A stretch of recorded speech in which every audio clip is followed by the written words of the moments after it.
Hey, it's Paul from paulhetheringtonartist.com. Today I want to show you my LEGO Haunted Carousel. And I've called this piece Turns at Midnight.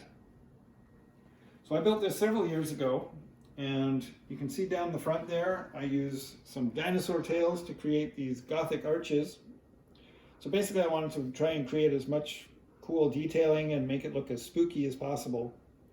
So over the entrance gate I used a flex tube, and it's decorated with some bats and bars with clips. And this is where all the monsters go in to ride the carousel. Now, one of my favorite details is the tile pattern that makes up the floor around the carousel.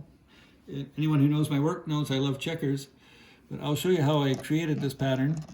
So underneath is regular plates, but I put a little 1x1 round plate in the center of the studs on the bottom plates, and then the little tiles got a hole in the center, and you put that into the stud, turn it on an angle, and you get these cool grout lines in there, and it gives a really nice effect.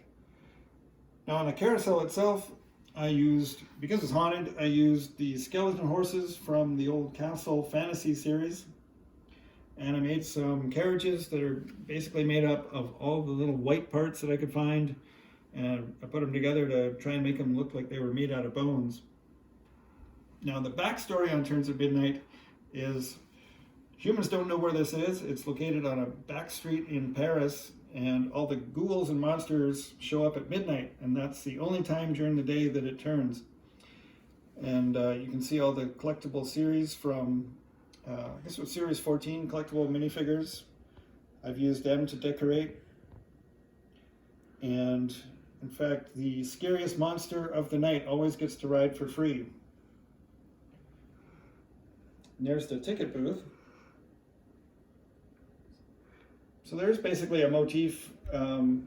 This is decorated with supposed to be tons of bones, and skeletons are basically warned not to show up, because if they do, their bones will be turned into decoration. Now on the top, another one of my favorite details, which I used using the dinosaur tails again, was this swirl pattern. And it looks pretty cool once you get this thing rolling. And I also threw in a Technic tire turned inside out. So we'll get it started up so you can see how it looks.